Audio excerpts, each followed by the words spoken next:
Hello everyone. तो ये question advance 2016 में आया, कोऑर्डिनेट ज्योमेट्री का ये क्वेश्चन है और क्वेश्चन थोड़ा अच्छा भी है। उसमें एक एलिप्स दिया हुआ है, एलिप्स की इक्वेशन क्या है और उसके दो फोकस हैं F1 F2। तो पहले एलिप्स की इक्वेशन लिख लेते हैं हम। x² / 9 + y² / 8 = 1। तो आप जानते हैं फोकस क्या होता है, फोकस होते हैं ± a e, 0। यहाँ पर e निकालने के लिए आप क्या कर सकते हो, तो e की वैल्यू होती है √1 - b² / a²। तो वो हो जाएगा √1 - 8/9।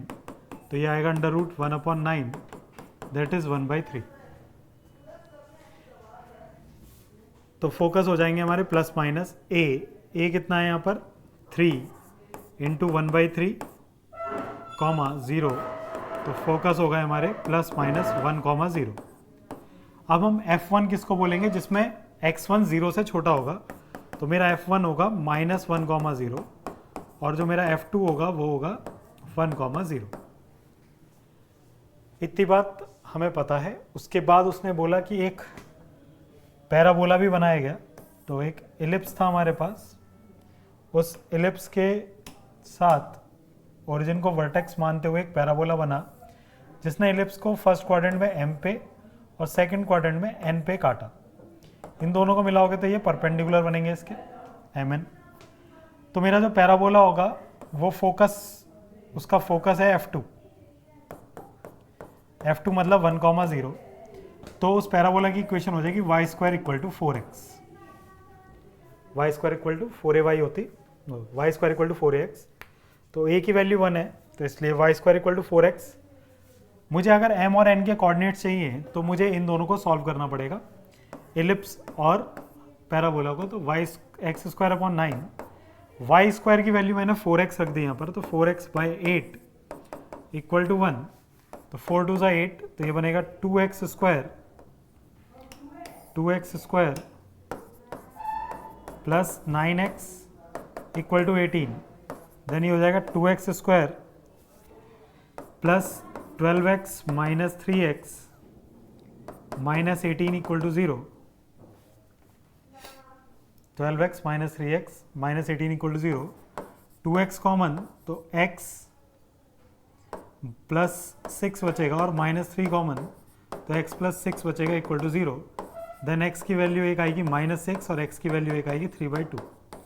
फर्स्ट और फोर्थ क्वाड्रेंट की वजह से x को हम 3/2 ही लेंगे। तो x की वैल्यू अगर 3/2 है तो y की वैल्यू कितनी होगी, तो y² = 4x था, then y² = 4 × 3/2, then 2 2 = 4, then y = ±√6।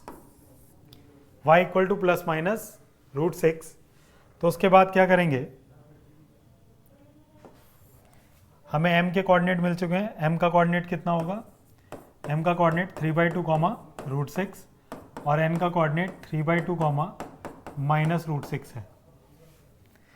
अब उसने बोला कि मुझे ट्राइंगल F1 यहाँ कहीं होगा, तो F1 MN जो ट्राइंगल बनेगा इसका ऑर्थो सेंटर चाहिए।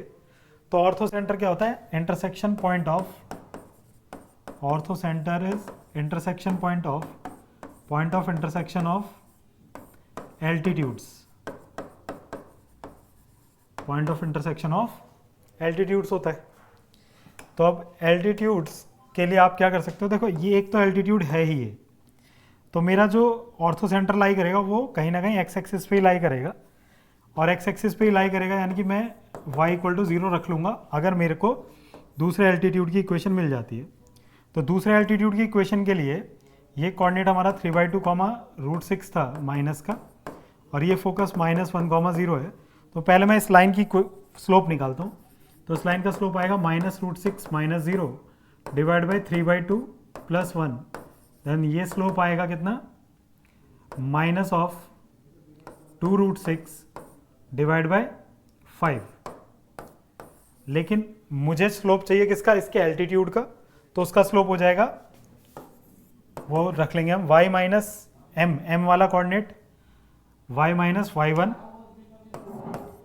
और इस स्लोप को पलट देंगे और इसका साइन चेंज कर देंगे। तो 5/2√6 एक्स माइनस एक्स वन, तो y की जगह तो हमें 0 रखना है, तो माइनस रूट सिक्स और ये 2√6 equal to 5x minus 3/2। Then √6 की √6 में तो 6 2 12 minus 12 divide by 5 plus 3/2 equal to x। तो यहाँ से x की वैल्यू 10, तो 5 2 10, तो माइनस 24 और plus 2 5 10 15 equal to x। Then x आ जाएगा माइनस 9/10। तो मेरा ऑप्शन कौन सा सही है, y तो 0 है ही वहाँ, तो मेरा ऑप्शन ए वाला करेक्ट हो जाएगा। तो इसका आंसर होगा option A, -9/10, 0। Thank you for watching this video.